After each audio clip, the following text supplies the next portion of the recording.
Jet funds ஆப்பில் வந்து investment பண்ணுறதுக்கு நாம் ஜெட் ஃபண்ட்ஸ் ஆப்பை வந்து டவுன்லோட் பண்ணிக்கோங்க. ப்ளே ஸ்டோர்லேருந்து டவுன்லோட் பண்ணிக்கோங்க. அதே மாதிரி உங்களோட பர்சனல் டீட்டெயில்ஸ் வந்து என்ட்ரு பண்ணி லாகின் பண்ணிக்கோங்க. இன்வெஸ்ட்மெண்ட் பண்ணுறதுக்கு ஜெட் ஃபண்ட்ஸ் ஹோம் பேஜில் ஸ்மால் கேப் ஃபண்ட்ஸ்னு இருக்கும் பாருங்கள், இதில் வந்து கிளிக் பண்ணிக்கோங்க. இங்கே வந்து எடல்வைஸ் ஸ்மால் கேப் ஃபண்டுன்னு இருக்கிறதுல கிளிக் பண்ணிக்கோங்க. நெக்ஸ்ட் வந்து பார்த்திங்கன்னா ஆட் கார்ட்டில் கிளிக் பண்ணிக்கோங்க.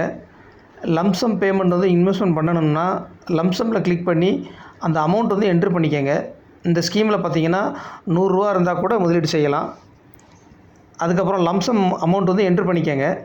என்ட்ரு பண்ணிவிட்டு ஆட் கார்ட்டில் கிளிக் பண்ணிக்கோங்க. நெக்ஸ்ட் வந்து பார்த்திங்கன்னா வியூ கார்ட்டில் கிளிக் பண்ணிக்கோங்க. அப்புறம் ப்ரொசீட்னு இருக்கிற ஆப்ஷனில் கிளிக் பண்ணிக்கோங்க. இப்போ உங்களோட யூபிஐ ஐடி வந்து என்ட்ரு பண்ணி பே நவுன்னு இருக்கிறதுல கிளிக் பண்ணிக்கோங்க. நெக்ஸ்ட் வந்து பார்த்திங்கன்னா உங்களோட யூபிஐ ஆப், அதாவது ஃபோன்பே அல்லது ஜிபே ஆப்பை வந்து ஓப்பன் பண்ணிக்கோங்க. அதில் வந்து பார்த்திங்கன்னா ஒரு நோட்டிஃபிகேஷன் வந்திருக்கும். அந்த நோட்டிஃபிகேஷனை அக்செப்ட் பண்ணி உங்களோட எம்பின் என்ட்ரு பண்ணி பே பண்ணிக்கோங்க. இந்த ப்ராசஸ் வந்து கம்ப்ளீட் ஆகிடும். அதே மாதிரி வந்து பார்த்திங்கன்னா நெக்ஸ்ட் டே வந்து யூனிட்ஸ் வந்து அலாட் ஆகிடும். அதே மாதிரி ஃபண்ட்ஸோட க்ரோத்தும் இந்த ஆப்பில் வந்து பார்க்க முடியும். இதுதான் ஃப்ரெண்ட்ஸ் ஜெட் ஃபண்ட்ஸ் ஆப்பில் மியூச்சுவல் ஃபண்ட் வாங்குகிற ப்ராசஸ்.